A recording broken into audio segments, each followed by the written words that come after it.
for the audio, or you can even watch back. Giving players all the props, or put them on blast. We don't give no hot takes, only talk facts. We're giving all our devotion, riding high on this wave of emotion. Going all out, yeah, cause this is our time. No, ain't no stopping us till we reach the finish line. All in, we came here to win. We're gonna give everything. S-I-C-K on the run. S-I-C-K, sick. On fire, we're ready to fight. We'll bring the house down tonight. S-I-C-K on the run.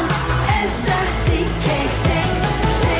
Play it on the car ride, play it when you lounge.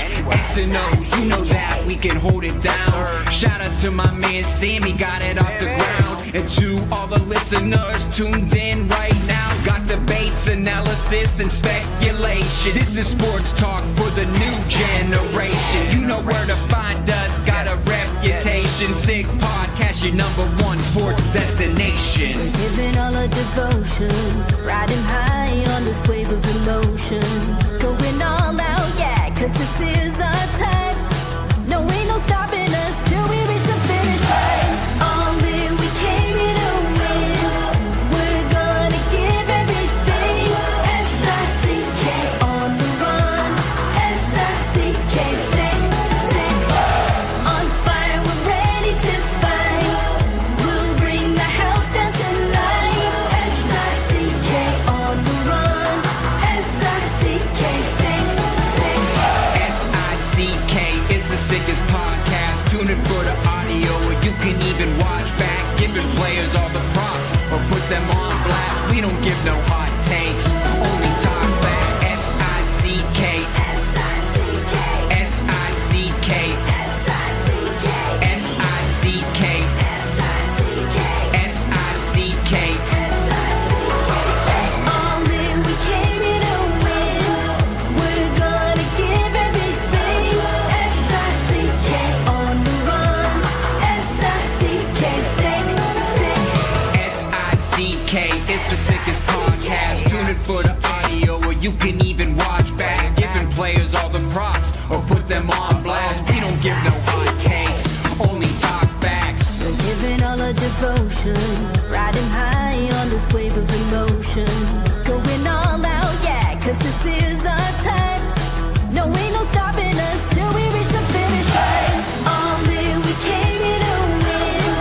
We're gonna give everything.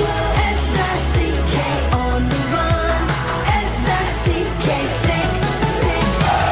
On fire, we're ready to fight. We'll bring the house down tonight. S-I-C-K on the run. S-I-C-K, sick.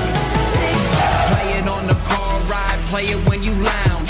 X and O, you know that we can hold it down. Shout out to my man Sammy, got it off the ground. And to all the listeners tuned in right now, got debates, analysis, and speculation. This is sports talk for the new generation. You know where to find us, got a reputation. Sick podcast, your #1 sports destination. Giving all our devotion, riding high on this wave of emotion. Going all out, yeah, cause this is our time. No, ain't no stopping us till we reach the finish line. All in, we came here to win. We're gonna give everything. S-I-C-K on the run. S-I-C-K, sick. On fire, we're ready to fight. We'll bring the house down tonight. S-I-C-K on the run. S-I-C-K, sick. S-I-C-K is the sickest podcast. Tune in for the audio, or you can even watch back. Giving players all the props, or put them on blast. We don't give no hot takes, only talk back. S-I-C-K, S-I-C-K, S-I-C-K, S-I-C-K, S-I-C-K. S-I-C-K. Turn up your volume. Because you're about to listen to The Sick Podcast. With Tony Marinaro. 55 seconds left in the penalty, a minute and 27 seconds left in regulation time. Boston 4, Montreal 3. Lafleur coming out rather gingerly on the right side. He gives it into Lemaire, back to Lafleur. Oh! The sickest Montreal Canadiens podcast. You're in the ball! Sports entertainment like no other. Rejoint, on lui fait perdre la rondelle, une passe devant. Et c'est le dégagement et ce sera la victoire des Canadiens. Stanley pour les Canadiens, le 23e de l'histoire. You found the dogs! John, you found the dogs! He found the dogs! And all together, they worked a young team to the top. And now, a 24th Stanley Cup banner will hang from the rafters of the famous Forum in Montreal. The Canadiens win the Stanley Cup! Brought to you by Energy Transportation Group. Driven to be different. La Vida Tibi. Embrace your true nature. And Playground, your premier gaming destination. It's gonna be sick. And welcome back to the Sick Podcast with producer Shayne, yet again filling in for Matt O'Hayan, who will be back next week. But for now, you're still stuck with me. Our usual Friday show here. We're going to recap this week with our usual Friday guest. The Habs actually won a game, which will be nice to talk about, but lost 2. So there's that. As always, the Sick Podcast would not be possible without our amazing partners. And I want to thank Energy Transportation Group first and foremost. They are a leading full-service logistics provider serving all of North America. They're driven to be different, as well as La Bittt at Tibi, who just launched their new Ultra Lager, a refreshing, thirst-quenching beer perfect for the cool fall days with only 90 calories, 2 grams of carbs, and 4% ABV per can. Available in packs of 6 and 12 in grocery stores and C-stores all around the province of Quebec. Ultra light, ultra refreshing. Why don't we bring him in? He is our usual Friday guest. He is Stu Cowan of the Montreal Gazette. Stu, how are we today? I'm doing really well. How about you? Can't complain. Health's good. Habs are playing slightly better. You know, the last few shows that we've had together were kind of negative.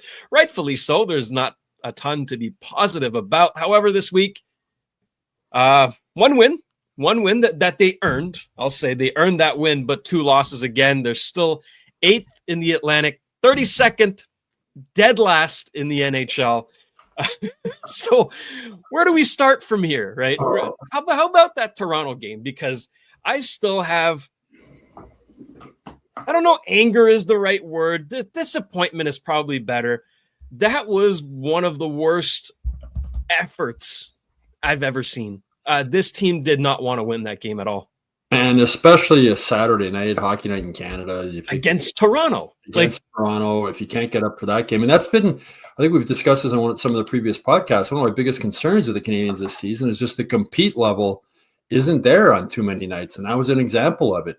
And it's become a recurring problem this season. Marty St. Louis likes to talk about whether things are a one-off or a habit. And it's becoming a habit. And, last night against Minnesota, I fell asleep watching the game on TV in the second period. My wife woke me up. I mean, it was brutal. It was hard to watch. Yeah, and I'm sure I'm not alone. I'm sure there was other Canadiens fans probably switching to the NFL game or maybe falling asleep also. It was it's at the point now. I think Marty's realized they can't play that open style of hockey that he likes to play, and they've got to sit back and tighten up defensively or they're going to get blown out. The game against Buffalo, they gave up 1 high danger scoring chance the whole game, and Caden Primo let in 5 goals on 14 shots. And, that's got to be so frustrating for the coaching staff. It's got to be so frustrating for the players, the teammates. I asked Marty after practice in Brossard the other day, how difficult it was a decision to yank Primo. And he said, it's hard. Not only are they goalies, they're human beings. But, he had to, and they came back and won, right? Sam Montembeault stopped the last 4 shots he faced. But it's the compete level's been down, and now they've gone back to almost by necessity to playing sort of a boring brand of hockey, like what we saw with Dominic Ducharme, because otherwise they're just going to get blown out. They can't open things up the way Marty wants them to or would like to play. And I think that's what we're going to see the rest of the season is we're going to see some boring hockey while they just try and stay in the game and hope their goalies can make a couple of saves. That's it. I mean, the Buffalo game, right? They put in 7, which is okay. You get a bit of momentum, bit of hope back that maybe the offense can actually generate something. You put up 7 against the team that's been hot lately, against a goalie that's been hot. He was one of the best in the month before that. And then you follow that up by getting blanked. Granted, the Minnesota Wild are the second best team in the NHL. Like, they proved it again last night. They were excellent, even with losing 2 top 6 players. Zuccarello and Eric Sinek go down after like 3 minutes. Yeah. Yet they still suffocate the Habs. The Habs had nothing yesterday, nothing. But defensively, I thought it was a bit better. You mentioned it was boring, but at least they kind of cut off those chances, and the game turned when Christian Dvorak made that pass behind Lane Hutson. That was the turning point of the game. They score on that, game's over. That's it. Yeah, they can't afford to make mistakes. So bad teams can't afford to make mistakes, and Canes are a bad team. They're a young team. I mean, they've given up less than 30 shots in each of the last 4 games. So that's a bright spot, because they were giving up the most shots in the NFL. They've improved in that category. But, Cole Caulfield's they've scored 46 goals this season, and Cole Caulfield 12. That's 26% of the goals have been scored by Cole Caulfield. And if you add in Gallagher with his 6 goals or whatever, that's Gallagher and Caulfield have scored 41% of the Canadiens' goals this season. Think about that. 2 guys have scored 47% of the goals. And the other thing, last season, the Canadiens got 48 goals from their defensemen, which was the 4th most in the NHL, right? This year they have 3. Yeah. 17 games. Gooley has 1 goal, Barron has a goal, and Mayo has a goal. That's it. They're paced for 14 goals from their defense after getting 48 last year. So apart from all the offense that Lane Hutson's creating, he doesn't have any goals himself. He doesn't really have a big shot. That's one thing he's missing. But if Caulfield and Gallagher aren't scoring, they're not getting goals. They don't score enough goals. So I think Marty St. Louis, that's why I think he's realized they just got to try and play better defense to have any hope of winning, because the goalies don't make the saves if they give up a lot of shots, and they're not going to score a lot of goals. So this is what we got, and the talk about being in the mix at the start of the season, I mean, that's gone. That's not going to happen. And now it's basically how high of a draft pick can they get again next year? And, losses are going to start to be better than wins going forward for this team yet again. But it's weird. Like you mentioned, this team wants goals, right? They want to generate offense, but then they know that if they focus too much on that, they'll let in too many goals, and they know that they can't make up that deficit. But then if they focus too much on the defense, they won't score enough goals. So they're kind of stuck in this lose-lose situation, and they kind of need to find that just middle where they can actually, be responsible defensively while still generating offense. It's a really weird situation that they've put themselves in. And imagine if their power play. I mean, you hear a lot of people talk, get Matheson off the first power play unit. Their power play is 9th in the NHL. Top 10 power play. They're scoring 22% of the time. So imagine if they weren't. If Caulfield's not scoring and the power play is not scoring, and that usually is Caulfield on the power play, where are these goals going to come? I mean, they're last in the league in goals against. They're giving up 4.06 goals against per game. No other team is over 4. And as Michel Therrien used to say, you need to score 3 goals to win a game in the NHL. Well, even if the Canadiens score 3 goals, the way they were playing, it's not enough. That's why we see the clamp down on defense now and going to a more boring style of hockey just to try and limit the damage. That's it. And now when you factor in the goaltending, right? Now I'll give credit to Sam Montembeault yesterday. He was good. Both goals that he let in were not his fault. That's fine. But then you go back to one game before that, right? Caden Primo lets in 5, 3 of which were absolutely, stoppable shots. That plays a factor that plays into the team's head as well, right? The players in front of him know that any little mistake that they made could end up in the back of the net. They don't have that calming presence, that Carey Price, that Connor Hellebuyck type of guy that you can be a little more free, right? You can afford to make these little mistakes because you got a guy who's going to save you. They don't. No, I remember an NFL scout telling me a few years ago, we were talking about Carey Price, and he says, fans don't really appreciate good goaltending until they don't have it anymore. And I think we're seeing that now with the Canadiens. Sam Montembeault, Right from the two biggest question marks I had going into the season were the goalies and the defense. And Montembeault, to me, can be, in a perfect world, Sam Montembeault was a solid backup goalie, right? Like a really good backup goalie can play 32 games or whatever, 30 games and be really, really good. He can fill in as a number one if needed. He can give your team a chance to win, but he's not going to steal a lot of hockey games, right? He did the first game of the season against Toronto, but with Caden Primo, I mean, I have to wonder how much more does Kent Hughes have to see before he says, okay, maybe it's time to call up a goalie from the AHL, because both goalies in the AHL are doing well. I mean, Primo's numbers this year, he's got a 4.67 goals against average and an 845 save percentage.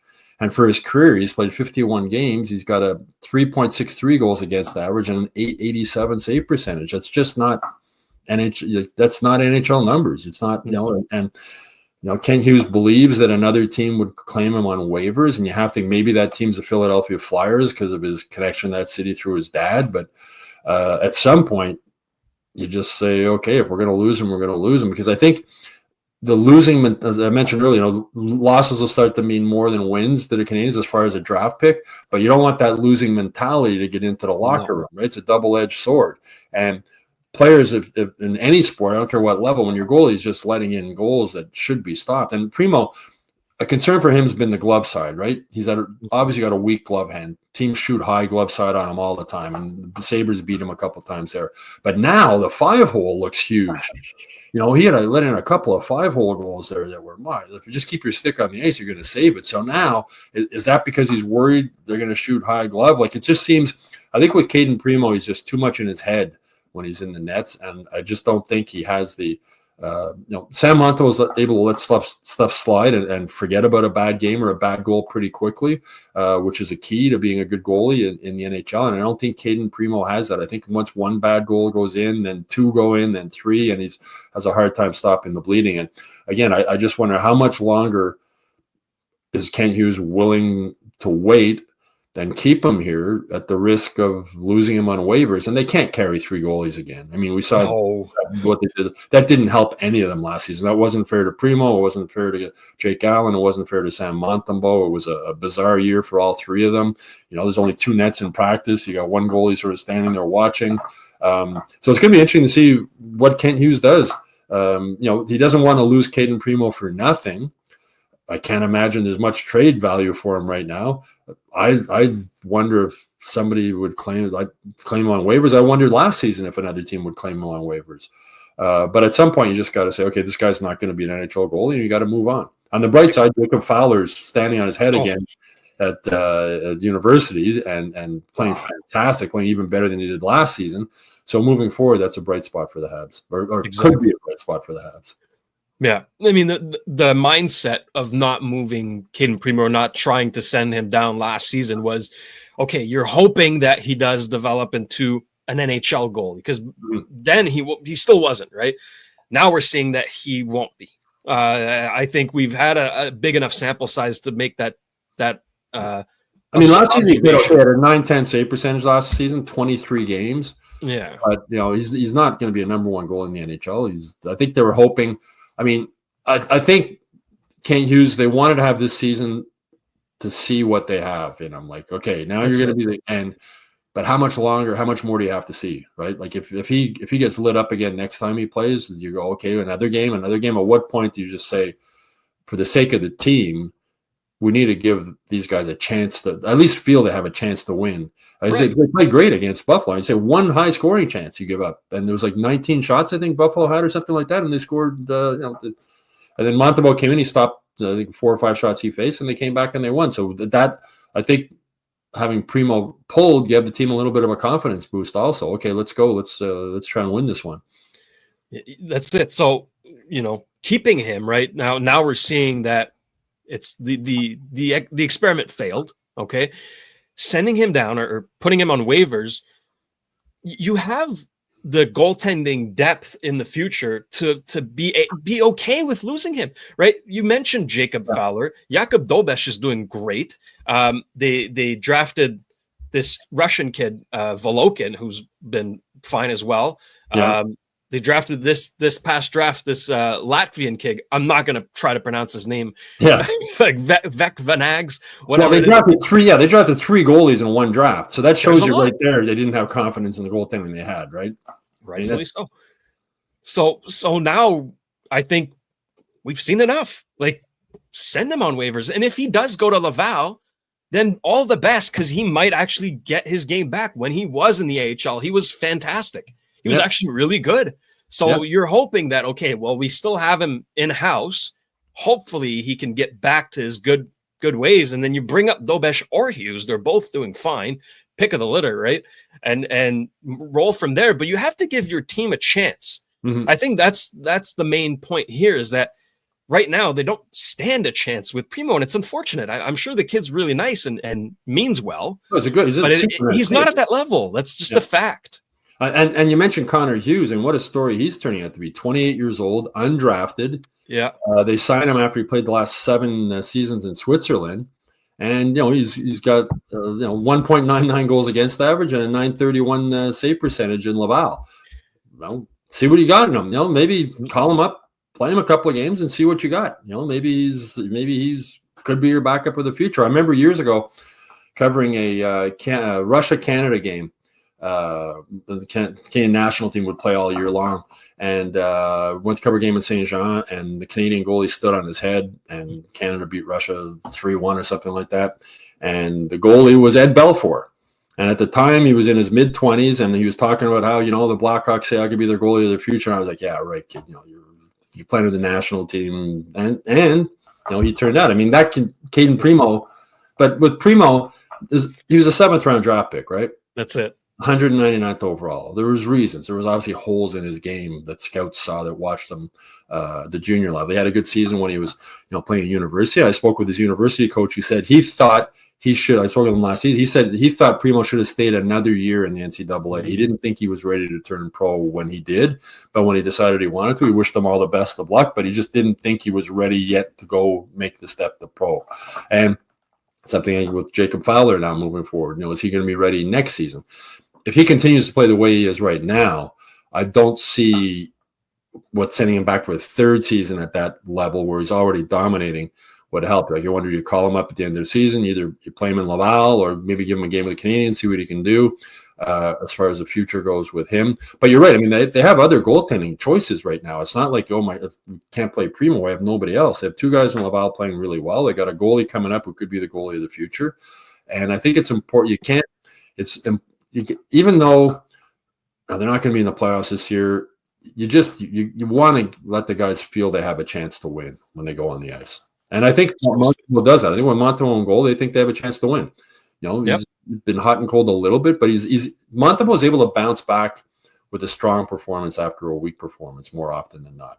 And he gives his team a chance to win, and that's what you want your goalie to do. Exactly. And he gave them a chance last night against Minnesota, but Minnesota was Minnesota. And the Minnesota curse continues 13 years. 13 years without a win over 3 goals in Minnesota scored. 1 was at the end of a 4-minute power play, and 1 was an empty netter, right? So it's not, you can't blame Montreal for that. And they didn't score any goals. Exactly. So it doesn't matter who's in net. You're not going to win if you can't score a goal. Exactly. Now, I mentioned this earlier, but the turning point was really that play by Christian Dvorak. Now, granted, Lane Hutson kind of confused, missed his assignment, missed Boldy, and Boldy puts it in. Great play by Minnesota there. You got to give him credit. But, I mean, it's baffling. Like, this player is on his last year of contract, and he's playing at his absolute worst.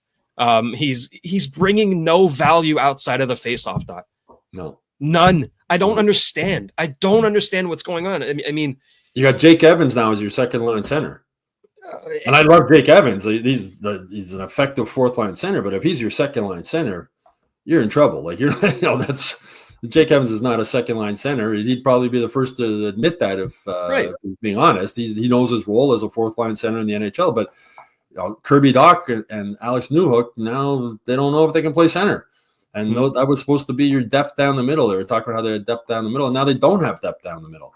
And that's why I wonder, this is the last season of Jake Evans' contract. He's only 28, I believe. He's been one of their best players this season. Key penalty killer. can fill that fourth line. Like, do they re-sign him? Like, if I was Kent Hughes, I'd be seriously thinking about re-signing Jake Evans for next season. I wouldn't give him a super long-term deal, but another 2 or 3 year deal at a reasonable rate. He's an effective player, but he's not a second line center. No, that's the thing, right? And you were hoping that Christian Dvorak could fill in for that spot, or at least be the third line center. Right now, he's on the fourth line, and he's not even effective. No, and this is obviously hurting his trade value, right? Expiring contract, you're obviously not going to sign him back at the trade deadline. I don't know which teams would want him. Yeah, well, some team will probably take him, but they're not going to get nothing in return. I mean, some team will take him just to have a veteran guy probably in the playoffs. That's a lot of. Remember when the Canadiens went and got Dwight King because they wanted a veteran guy for the playoffs? So there's always some GM out there who thinks that a veteran guy's going to help them, but the Canadiens aren't going to get anything in return from him. And you'd have to think they'd have to eat a chunk of his salary. I mean, on the bright side, even if they don't get anything for him, really, they're going to get rid of his contract next season, right? And the same with Joel Armia's contract is done after this season. David Savard's contract's done after this season. So between those guys, that's going to, it's going to about $11 million worth of salary cap they're going to be saving through those three guys leaving the Canadiens. Mm-hmm. Now, he's been a player that's been quite frustrating to watch because we know he's better than that, right? He had good years in Arizona and some okay times here in Montreal. However, the player that came to play last night was Lane Hutson, without question. Mm-hmm. Without question. Anybody who didn't watch the game missed out because exactly. He's been consistently, he's been putting the consistent effort every single game. That has been remarkable from him. And last night he was the one generating the most offense, the most chances. Defensively, people harping on him saying he's got a bad plus minus. The worst stat in the league. Like, it makes no sense. It's not representative whatsoever because he's on a bad team. Put Lane Hutson on the Winnipeg Jets. Put him on the Dallas Stars, right? He's going to be tearing it apart. But he's on a bad team right now. That's affecting his plus minus. It's not affecting, however, his effort level. It's been phenomenal. Now, last night, right, Tony talked about it with Pierre Maguire and this afternoon in French as well with Mathieu Chouinard and Anthony Marcotte. Has he not earned the first power play at this point? Like, I don't know what else you would want from him. We've talked about this before. I mean, the power play has been good this season. They're 9th in the NHL. Yeah. And people say, replace Matheson. To me, it's no, put him on with Matheson. I mean, Lane Hutson doesn't have a shot, right? He's got like a Victor Mete type shot. He can barely break a pane of glass. But he has all the playmaking skill in the world. I mean, it's the reason one of the reasons he doesn't have a goal yet in his 19 games in the NHL. He just doesn't have a big shot. And I think you need that big shot, or the threat of that big shot from the point. Mm-hmm. So I would have Matheson at the point, and I'd have Hutson with them, and they can sort of swing back and forth and rotate back. But at least you still have the threat of Matheson letting go of a bomb, and you don't know what the hell Hudson's going to do, right? I mean, he's all over the place. I think it would make the power play even better, right? And have both of them on for a minute and a half of the power play instead of now Hudson's getting on like 25 seconds left. Usually after the other team ice the puck, so the puck's in your own end and you're bringing up. I think they're wasting them. But I all the talk is I'll get Matheson off the power play and put Hutson on it. The power play is doing okay.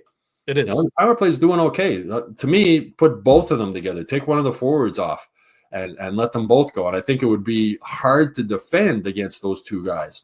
Right. Harder than what it is right now. And with Hutson, I had a nice chat with him after practice. The Canadiens practice here Wednesday in Brossard before they flew to Minnesota, and I had a nice one-on-one chat with him. And he's such a nice kid, and he is loving every second about being in the NHL, and he should. All these young kids should. They're living their dream. They had a day off Tuesday, and I said, "What did you do on your day off Tuesday?" He's living with his mother in Montreal, and which is a good way for a young guy to adjust to living here. Excuse me. I said, "So what did you do on your day off?" He said, "Well, nothing really. I just waited until I could come back here for practice the next day." Like I said, "You're a hockey junkie." Wow. And he went, "Yeah, like he lives, breathes, eats, sleeps hockey, and he's loving it." the last 2 years at NCAA, he was a student athlete. You know, he's still got to go to class. He's still got to do other things. And I was asking, you know, is it difficult now to have just hockey on your mind 24/7? He says, no, I love it. And I don't take it for granted. He loves everything about playing in the NHL. And it shows when he's on the ice. Does he make mistakes? Yes, because he takes chances. But when he makes a mistake, nobody's more pissed off than him. And nobody works harder to correct the mistake. I mean, he had a mistake last night. Can't remember what period it was. It was before I'd fallen asleep and missed 5 minutes of the game. We rewound it and watched it. But he lost the puck in his own end, and he booted it back, lifted the guy's stick, and took the puck back off him. And he competes every single shift he's on the ice. He competes hard. He plays hard. He wants to be there. His compete level is not in question at all. Some other guys, it is questionable what they're doing this year. But for Lane Hutson, he's been, you know, him and Caulfield and excuse me, and Gallagher and Suzuki, you know, he's had some off nights, some good nights. But apart from that, there hasn't been a lot of bright spots with the Canadiens this season. But Lane Hutson, night after night after night, he's just so fun to watch. That movie made from behind the net where he cut in front and tried to, like, even just to try that in the NHL as a rookie, you know. And I asked him, I said, coming into the NHL, you know, were you worried that some of the stuff you would do in the NCAA might not work in the NHL? Like, how do you judge that? And he says, well, so I try things and some things don't work, and I'm realizing some things that don't work, and I'm realizing other things that do work.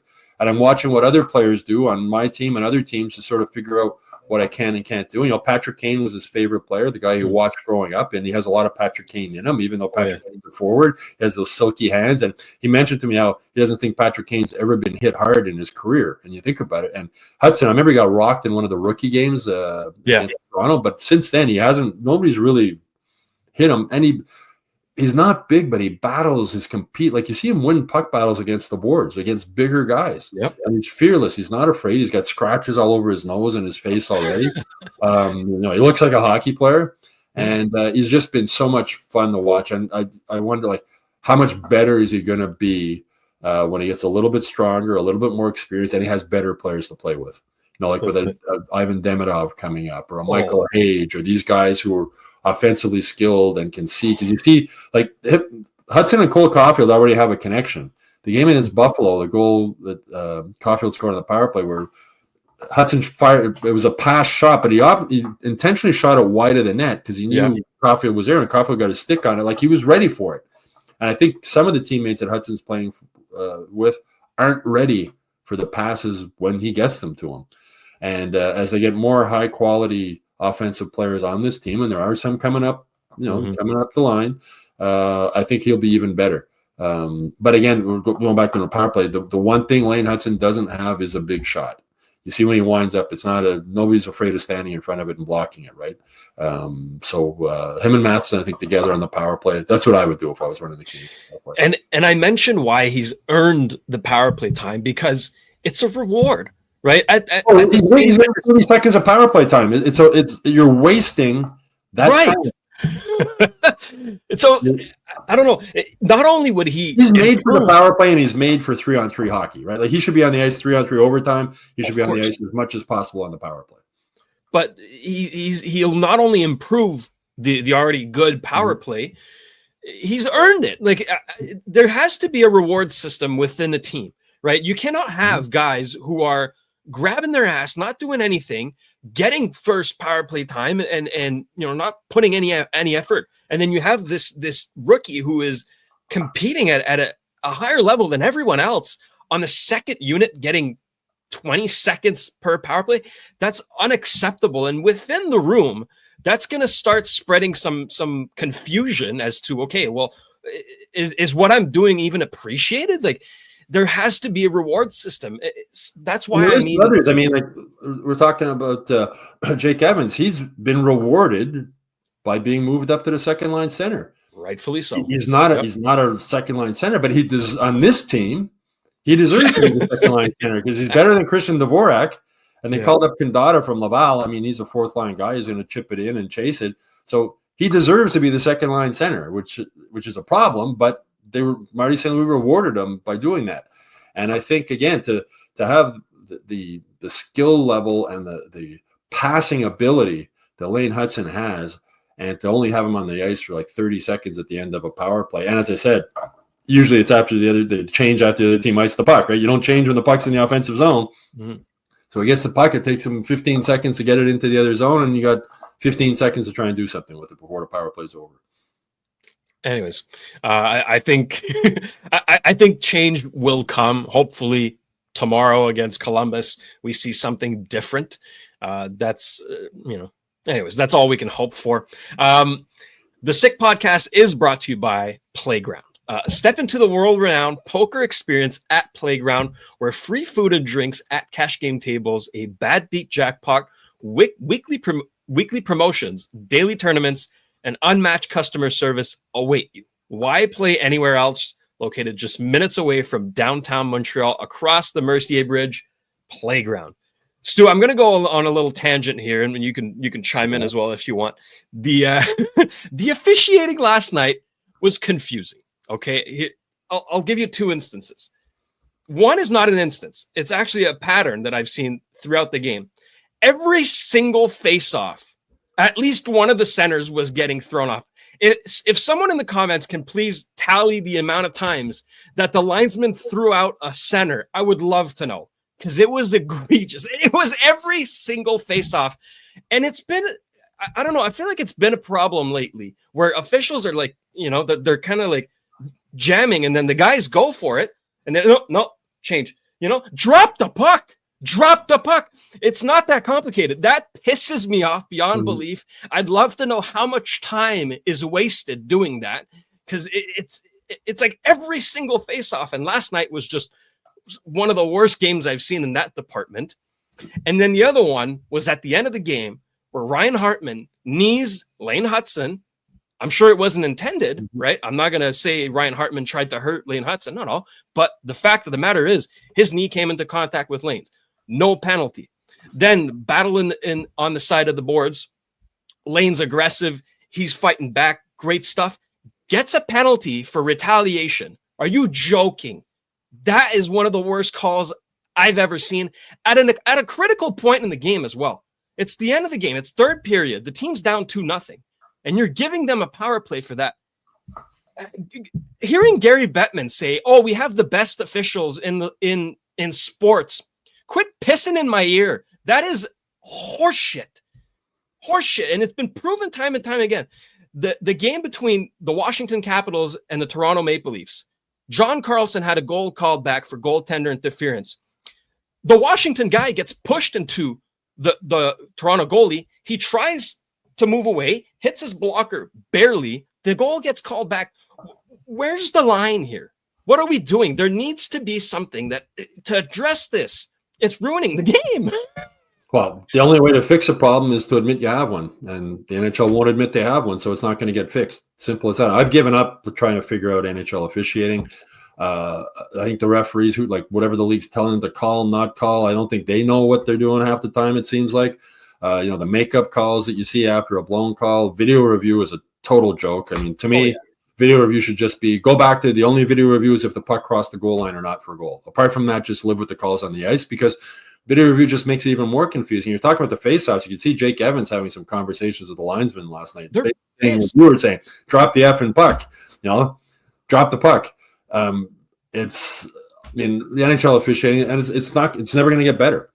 We just have to live with it, because they'll never admit there's a problem with it. And it is what it is. I mean, it's inconsistent. The calls depend on what the score is, who it is. You look at the penalties, Arbor Jack guy gets called on him. And the guy, he's already mentally trying to not make mistakes and still play physical, but every little thing he does, he gets called.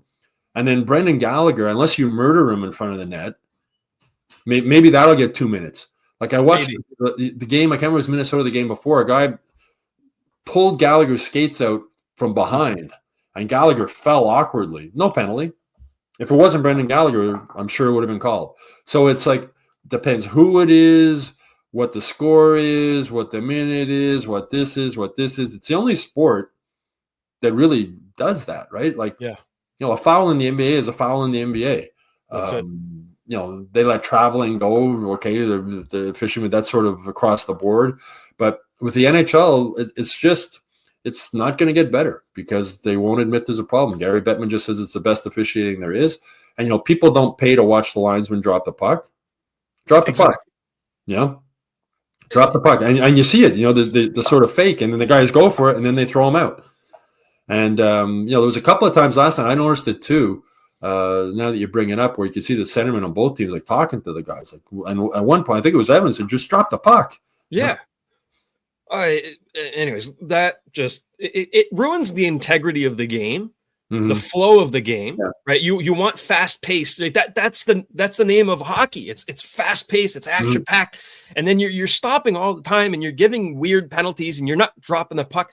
And the video review take forever. To me, if you look at a video review and you can't change the call on the ice within 30 seconds, with 2 looks at it, then you live with the call on the ice. If it's that close, you live with the call on the ice. Exactly. Unless it's an egregious error, live with a call on the ice. The offside rule. The offside rule. I mean, when they brought that in, I don't think it was brought in to see if a guy was 1/2 a hair offside 3 minutes before the goal was scored. It's out of control, but it's not going to get better. It's just going to continue because the NHL, Gary Bettman thinks it's the best officiating in the world. Whatever. I mean, look, I want to clarify before people in the comments start saying they didn't lose because of the refs. I know that they were going to lose anyway, right? That the refs did not cost them the game. People think, the refs are out to get the Habs. The refs are just bad. They're just bad. I mean, and at the end of the season, does it even out? Yeah. I mean, does it even out for Brendan Gallagher? No. I mean, for fans out there, when you notice it more when you're at the Bell Center. On TV, you don't always see it because you're following the puck and you're not watching one specific player. But for fans right there, next time you go to a game, especially on a power play, watch Brendan Gallagher in front of the net. And the abuse he takes, it's like, I mean, he brings a lot on himself because he's a disturber in front of the net. Yeah. Like what I saw the other night when the guy pulled his skates out from behind, like that's a dangerous play. And the ref's right there. Oh, it's Brendan Gallagher, no penalty. If Arbor Jackeye did that, it would be a penalty. Guaranteed. Guaranteed it would be a penalty. So but it's not just the Canadiens. Other teams, it's like some guys get calls, some guys don't get calls. Lane Hutson's that retaliation, that wasn't really, he sort of was falling or whatever. And there was no penalty on that play whatsoever. There wasn't a penalty on that. There wasn't a penalty on that play. It was like, okay, kid, we're going to teach you or something like that. I have no idea what's, And again, it's not going to improve. We got to live with it. Anyways, it felt good. Get that off my chest. It's been boiling. It's been this season. I watched my dad. If anything, it gets worse every year. I mean, seriously. I understand the game gets faster, and I get, by no means am I saying this job is easy. Being a ref has got to be so hard. However, it's on the NHL to not only clarify the rules for everyone, for the fans, for the players, for the coaches, for the refs. Clarify the rules. Put it in black and white. No gray area. Right? Nobody knows what goalie interference is now. No one. No, the players don't know. The coaches don't know. Call a video review. You never know, right? If it's maybe you'll get a call and it'll count, but nobody knows. You see almost the exact same play happen on different games, and it goes to video review, and the calls are different. There's no.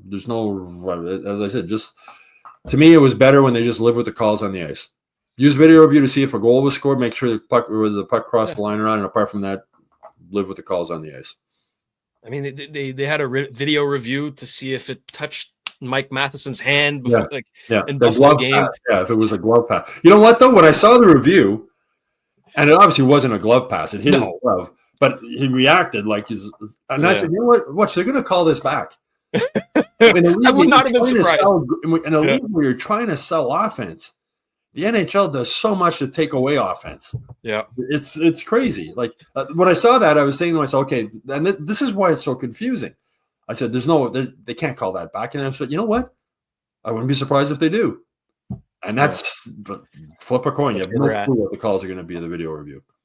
It's like I said, it's up to the NHL to give the officials the best tools possible. I mean, they're not given a chance to have a lot of success, and I feel bad.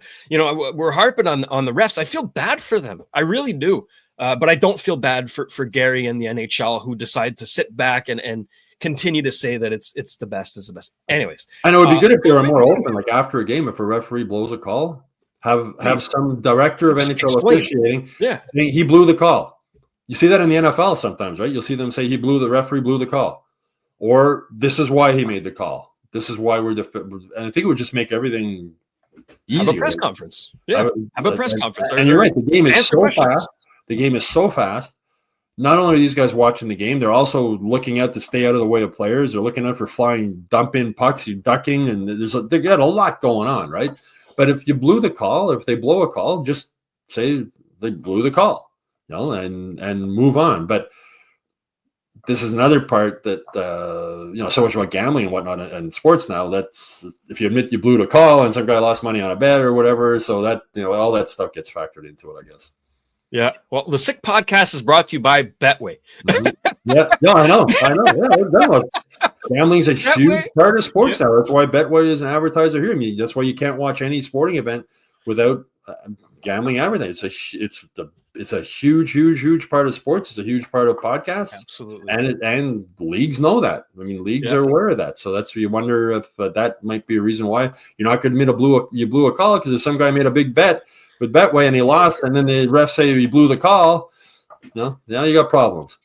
Well, we love Betway over here because they make this show possible. Yep. Betway is a leading global online betting and gaming brand. Follow your gut instinct.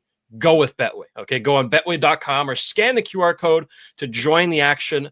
Must be 18 plus and play responsibly. I don't think you can bet on over-unders on missed calls, but you can bet on a whole lot of other. They should have betting on video reviews. Oh. There's another argument. Yeah, video reviews. It's absolutely. It's flipping a coin. It would be actually. You know what? It would be cool if they had that and little corner where the video review is going on and what the betting at, like who says it was or wasn't a goal. It's video. NHL referee, as I said, go back to the main. It's not going to get better. Very flawed.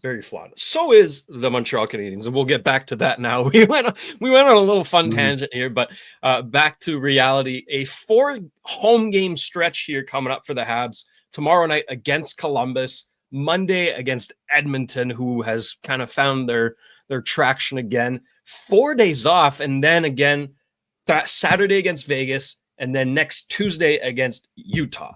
So for tomorrow against Columbus, are you bringing in Pezzetta and Barron, who have been watching the games from the stands, or are you keeping it the same? I really feel for Michael Pezzetta. Like, he's played 3 games this year. We're talking about lack of compete level some night. His compete level, him and Lane Hutson, you don't need to worry about their compete level. It's going to be there every shift they get on the ice. For Pezzetta to give this team a bit of a spark, who do you take out? You take out Yoel Armia. Take out, they're stuck at center because they don't have enough centers. They're not going to, if you take out Dvorak, then who's going to play center? But to me, Justin Barron, I think, is in a similar situation to Primo, where they would send him down if he didn't have to clear waivers and they weren't afraid of losing him. But with Michael Pezzetta, I think he deserves to get a chance to be in the lineup. Like, he's sat a lot. And he's a great teammate, and teammates love him, and he'll never complain. He knows what his role is, but on a team that has been so lackluster, the performance and the compete level, at least he's going to finish his checks. He's going to hit. He's going to fire up the guys on the bench. I mean, he led the team in hits last season, and he was a healthy scratch for 20-odd games. I'm watching the game against Toronto, and Max Pacioretty, before he got hurt, was leading the Leafs in hits. Okay? Max Pacioretty. So when I heard that, I looked at the Canadiens. He would have been leading the Canadiens in hits also. So, kudos to Max Pacioretty. He realized his role now. He's different than what it was when he was at the Habs and he was scoring goals. You want me to hit? I'll go out and hit. Canadiens are not a physical team. They're not a hard team to play against. And then you got Arbor Xhekaj, who's afraid if he makes a hit, he's going to get penalized, or if he does something wrong, he's going to get sent back to Laval. Or they're just not. They lack that physical presence. They're not a tough team to play against. And as Chris Nyland has said many times, he says they need more men. They need men on the team, guys who go to war, battle, and throw their weight around. So to me, how much Pizzetta, you got to play him at some point, right? I would put him in the lineup. I would have put him in the lineup against Minnesota, but we'll see. Marty St. Louis he doesn't seem to be the biggest fan of the sort of rugged type of players, Arbor Jacki, Michael Pizzetta, guys like that. He goes with more of his skill players, but you need to have some grit. You need to have the work ethic and the compete level needs to get higher, and I think Michael Pizzetta can help drag some other guys into that. Yeah. I mean, what are you losing? You have so many passengers on the team. At least this guy's going to give it his all. Even if you give him just 8 to 10 minutes, garbage time, he's going to go all out. So I was looking at the stat sheet after games when he plays. He has 6 minutes in ice time, and he leads the team in hits. Exactly. Yeah. Every time he plays, 6 minutes, 5, 6, 7 minutes in ice time, and he leads the team in hits. Absolutely. Well, we'll see. We'll see tomorrow against Columbus. Stu, I wanted to end with this, okay? Tomorrow is going to be a special night. Obviously, they're honoring – hold on.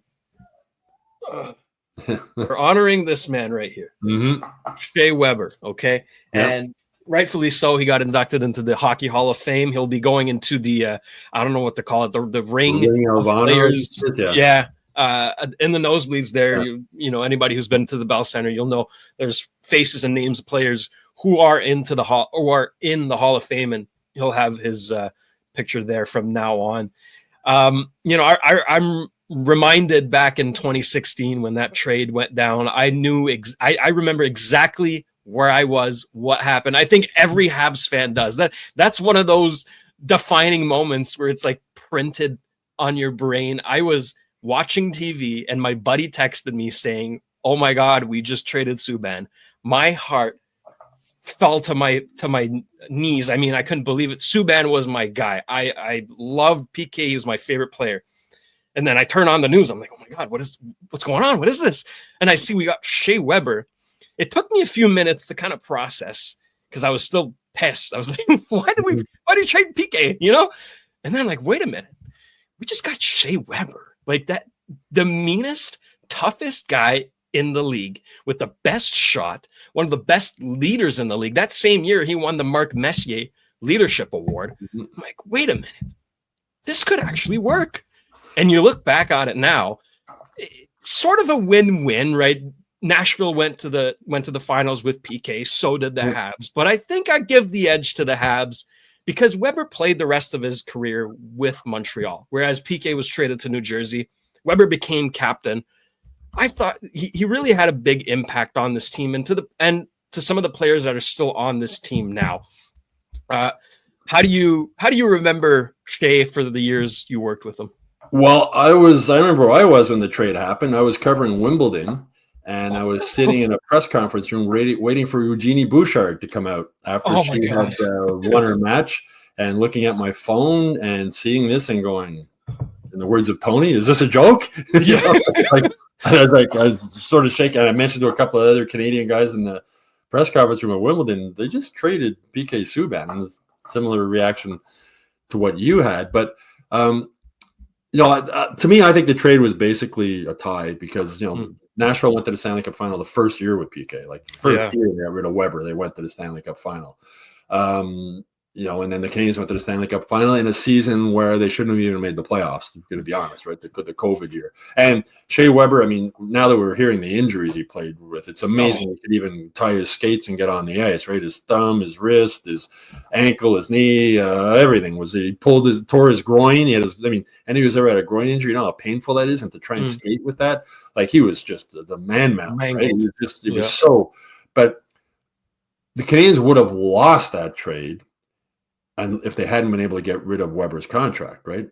He's got another this season and next season under that contract with a $7.857 million salary cap hit. He's going to be 40 when that contract ends. So imagine in this rebuild, if you still had a banged up Shay Weber at 40, with a over $7 million salary cap hit. That trade was, if you break that trade down, PK Subban didn't want to leave Montreal. Shay Weber didn't want to leave Nashville. His whole world was pulled out from under his feet when they made that trade. He loved it there. There was no media. He didn't have to talk. He hated dealing with the media. There was one guy who covered the team on a regular beat. go play hockey, he'd go home. That's the way he liked it. Shay Weber doesn't like the spotlight, doesn't like doing interviews, doesn't like doing that. PK loves that, right? Like you couldn't have. So basically, the contract that Weber had, Nashville was stuck with it. They matched the offer sheet from Philadelphia. Right. Yeah. They had no choice. That's not a contract they wanted, but they had to. It was 14 years, $110 million, heavily front loaded, right? So they weren't going to lose Weber for that. So they had to match it. But the day they matched it was the day they knew they had to trade him, in my opinion. That contract was ridiculous. And it would be ridiculous now if Weber was still with the Canadiens. So Nashville traded Weber's contract, and Montreal traded PK's personality. PK's personality didn't sit well with Marc Bergevin, didn't sit well with Michel Therrien, didn't sit well with some of his teammates. And you couldn't get a more different personality than Shay Weber to come in. So, it was a shocking trade at the time. I think there's a lot of the Canadiens fans, I know they lost season ticket holders that were really pissed off that, you still see PK Subban shirts at the Bell Center. Not as many now. You used to see a lot of them up in, a couple of years ago. Don't see a ton of Shay Weber sweaters like the one you have at the Bell Center. So at the end of the day, I think the trade was a soft, and now Shay Weber's going into the Hall of Fame. He never won a Norris Trophy. PK Subban did, but Shay Weber's, efforts with Team Canada and the success he had with that, I think weighs heavily on him going into the Hall of Fame. I think it'll be the same with Carey Price when he goes in, I'm pretty sure next year, although Carey Price did have that 1 year. He won the Hart Trophy, the Vezina Trophy, basically he won everything, right? He was an incredible year. But and I'm happy to see Weber actually coming back tomorrow night. I wonder if he would, because he doesn't like the spotlight. He wasn't his choice to come to Montreal. He was never that accommodating with the media. After he left Montreal, and he never had a final news conference. He never had anything, and fans never had a chance to sort of thank him for what he did to get them to the Stanley Cup final that year. And we saw what happened when Carey Price came back the next year for opening night, right? So Shay just sort of. So I know the Canadiens would have liked to have him come back opening night the next year to be, and he wasn't interested. But good for him that he's coming back tomorrow. It'll be interesting to see what the fan reaction is. I'm sure it'll be good. Now that we know what he went through to play and bring that team to the Stanley Cup final, I mean, that's heroic is a term that's overused in sports, but that was heroic what he played through. Crazy. And, after that last game, you saw his teammates patting him and coming up to him, and even they probably didn't know the extent of everything he was going through. But, he was saying, talking like it was Eric Engels or Arpon Bass who were in Toronto for the Hall of Fame, saying, how did you play? And he said, well, we just taped everything up. I was like a mummy. But the groin, the pain of the thumb and some of those other pains, they can inject it and you don't really feel it. But the play with a torn groin, like playing hockey, the groin injuries are common in hockey for a reason. Skating is not a natural movement for a human being. No, we weren't built to skate, and skating puts so much pressure on the groin. So anyway, I'm happy to see Shay Weber coming back. His teammates loved him. Great captain in the room, respected by all the players. Didn't embrace everything that comes with being captain of the Canadiens as far as dealing with the media and the public and whatnot. But he is who he is, and he's a good man. He was a good leader. He was a good captain, and I'm happy to see that he will be coming back tomorrow night to be honored at the Bell Center. Yeah, I got a chance to meet him in 2016. I converted fairly quickly, and that meeting also helped me convert. I was told he was such a nice guy, great person. So congratulations to Shay Weber. And you know what? Carey Price is up next. So he's eligible next year. I think he gets it. I think so too. I'd be surprised if he doesn't go in. First ballot. All right, Stu, that'll do it for us this week. Really appreciate you coming on, and we'll see you around. Enjoy the weekend, and take care. All right, you too. Beautiful. Stu Cowan of the Montreal Gazette. Always a pleasure chatting with him, and always a pleasure coming on here and filling in for Matt, who will be back next Friday. Tony's back on Monday to recap tomorrow night's game against Columbus. Don't miss that. And again, je vais m'adresser en français, right? Cet après-midi, Tony a enregistré un autre épisode en français tous les vendredis à 2h en direct. Manquez pas ça. So, with that being said, big thank you to Sammy and Rosa back at Master Control. I'm producer Shane. This is another edition of the Sick Podcast. Till next time, Take care. And that's a wrap. Hope you don't miss us too much until next time. Follow the Sick Podcast with Tony Marinaro on YouTube, Instagram, Facebook, Google Play, and Apple Podcasts. The Sick Podcast is brought to you by Energy Transportation Group, driven to be different. LaBita.tb, embrace your true nature. And Playground, your premier gaming destination.